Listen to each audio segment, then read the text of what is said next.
আসসালামু আলাইকুম everyone, welcome to my channel recipe by Cynthia's মম।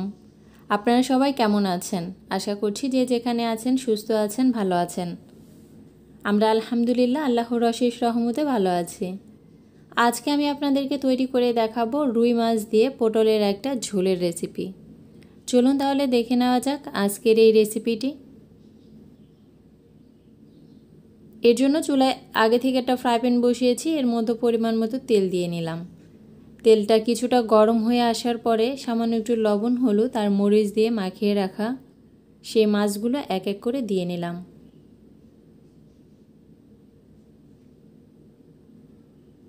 মাছের এক সাইড হয়ে আসার পরে আমি পলটে নিচ্ছি।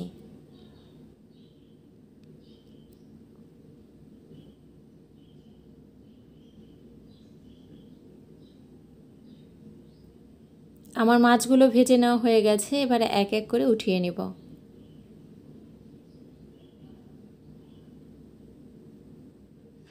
আমার সবগুলো মাছ উঠিয়ে নেওয়া হয়ে গেছে। এবার এই তেলের মধ্যে সামান্য একটু লবণ দিয়ে নিলাম আর সামান্য একটু হলুদ। এবার এর মধ্যে আগে থেকে কেটে ধুয়ে পরিষ্কার করে রাখা সেই পটলগুলো দিয়ে নিলাম। এই লবণ হলুদের মধ্যে পটলগুলো কিছুক্ষণ একটু ভেজে নেব।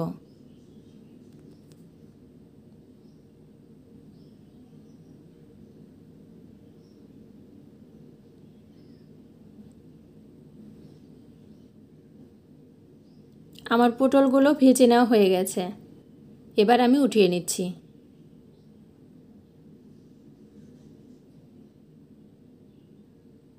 এবার ওই তেলের মধ্যেই হাফ চামচের মতো গোটা জিরে দিয়ে নিলাম, দিয়ে একটু নেড়ে নিচ্ছি।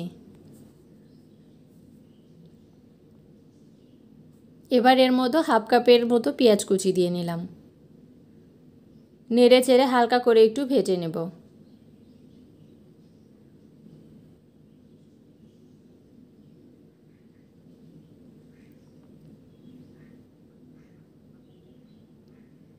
আমার ভেজে নেওয়া হয়ে গেছে। এবার এর মধ্যে 2 চা চামচের কিছুটা বেশি হবে আদা রসুন বাটা দিয়ে নিলাম। 1 চা চামচের মতো হলুদের গুঁড়ো দিয়ে নিলাম। 1.5 চা চামচের মতো লাল মরিচের গুঁড়ো দিয়ে নিলাম। 1 চা চামচ জিরার গুঁড়ো দিয়ে নিলাম। স্বাদ মতো লবণ দিয়ে নিলাম। এবার একটু নেড়ে নিচ্ছি।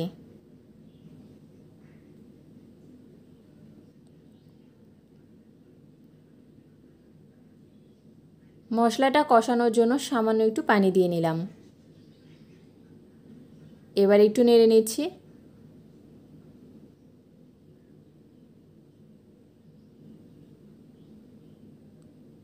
এবার আমি এভাবে মশলাটা কষিয়ে নেব।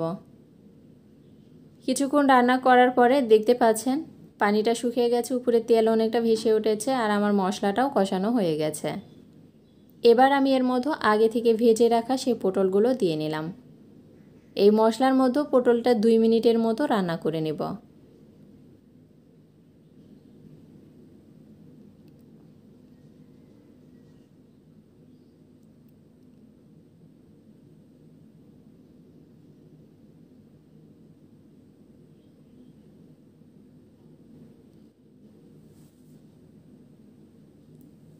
আমার রান্না করা হয়ে গেছে। এবার আমি এর মধ্যে ঝোলের জন্য পানি দিয়ে নিচ্ছি। এবার একটু নেড়ে নিচ্ছি।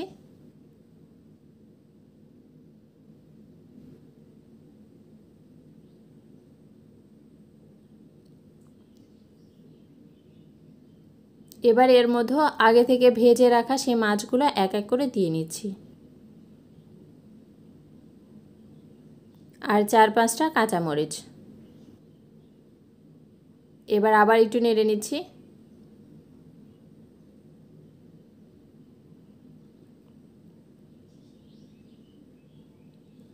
এবার ঢাকনা দিয়ে রান্না করব, রান্নাটা মোটামুটি হয়ে আসা পর্যন্ত। এর মাঝে আমি ঢাকনা উঠিয়ে বেশ কয়েকবার নেড়ে দিয়েছিলাম। এবার আমি এর মধ্যে হাফ চামচে কিছুটা বেশি হবে ভাজা জিরে গুঁড়ো দিয়ে নিলাম, দিয়ে একটু নেড়ে নিচ্ছি।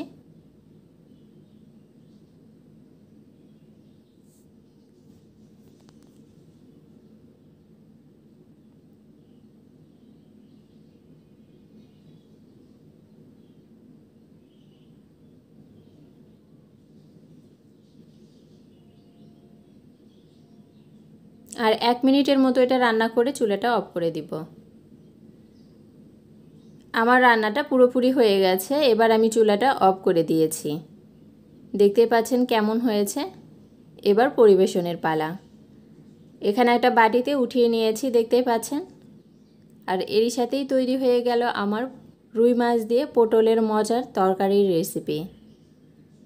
আজকে এই পর্যন্তই, আবার দেখা হবে নতুন কোনো রেসিপি নিয়ে। সে পর্যন্ত সবাই ভালো থাকবেন, সুস্থ থাকবেন। আল্লাহ হাফেজ।